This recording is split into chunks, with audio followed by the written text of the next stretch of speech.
जी हम problem solve कर रहे थे जो रिलेटेड था कॉन्फिडेंस इंटरवल से, और इसमें हम एस्टिमेट कर रहे थे वेरिएंस ऑफ नॉर्मल पॉपुलेशन, और काई स्क्वायर की मदद से, टेबल की मदद से हम ये प्रॉब्लम जो है वो सॉल्व करेंगे।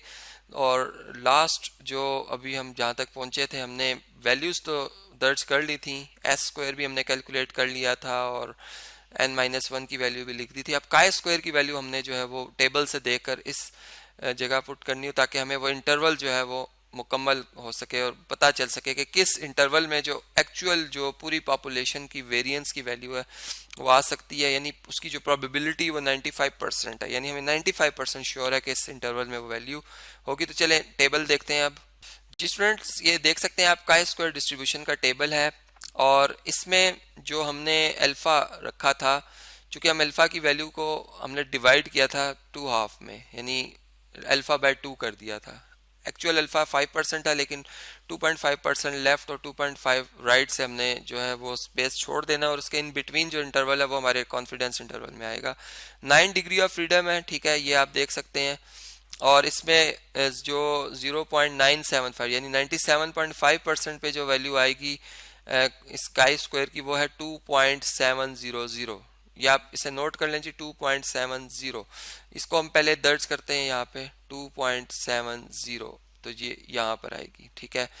9 इंटू जो भी ये नंबर है, ठीक है, 0.149, ठीक है, और इसको हम डिवाइड कर लेंगे 2.70 से, ठीक है।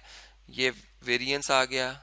और अब यहाँ पर इसी तरह से 9 मल्टीप्लाई बाय 0.149, ठीक है। और काई स्क्वायर की वैल्यू जो है 0.025 पे क्या आती है, इसको अब हम देखते हैं टेबल में। जी आप देख सकते हैं 9 डिग्री ऑफ फ्रीडम में रहते हुए काई स्क्वायर की वैल्यू 0.025, इस कॉलम में आएंगे हम। इस रो में रहते हुए 9 यहाँ से हमने देखा था डिग्री ऑफ फ्रीडम, इस रो में रहते हुए इस कॉलम में आएंगे, और ये हमारे पास जो वैल्यू आ रही है ये 19.023 आ रही है, ठीक है, जिसे 19.02 भी हम लिख सकते हैं। ये अब यहाँ पे दर्ज कर लेते हैं 19.02, चूँकि इसको भी मैंने 10th प्लेस तक, 100th प्लेस तक लिखा है, इस तरह से आप समझ लें, ठीक है, इसलिए हम इसको यहाँ पे राउंड डाउन कर लेते हैं।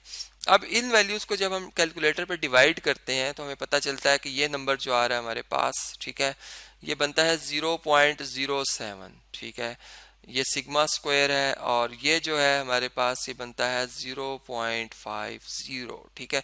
इसका मतलब कि इन बिटवीन, यानी 0.07 खुद शामिल नहीं है, इससे जो बड़ी वैल्यू है वो एक्चुअल जो हमारे पास वेरिएंस है पूरी पॉपुलेशन का, वो हो सकता है, इससे बड़ी वैल्यू भी हो सकती है, 0.08 भी हो सकती है, 0.09 भी हो सकती है, सो ऑन चलते चलते मैक्सिमम 0.50 से लेस, यानी 0. आप यूँ समझ लें 4999999 समथिंग, ये वैल्यू जो है वो इस वेरिएंस की हो सकती पॉपुलेशन। लेकिन इस पर भी हमें कितने परसेंट कॉन्फिडेंस है जी, हमने ये 95% कॉन्फिडेंस इंटरवल बनाया था, यानी 100 में से 95 आप यूँ समझ लें कि चांसेस हैं कि हो सकती है वैल्यू वेरिएंस की इस इंटरवल में, और 5% नहीं भी हो सकती। तो इस तरीके से आपने समझा कि हम किस तरह एक पॉपुलेशन के वेरिएंस की जो वैल्यू है वो एस्टिमेट कर सकते हैं, जबकि हमें जो सैंपल है वो गिवन हो और उसकी मदद से हम ये इंटरवल बना सक रहे हों।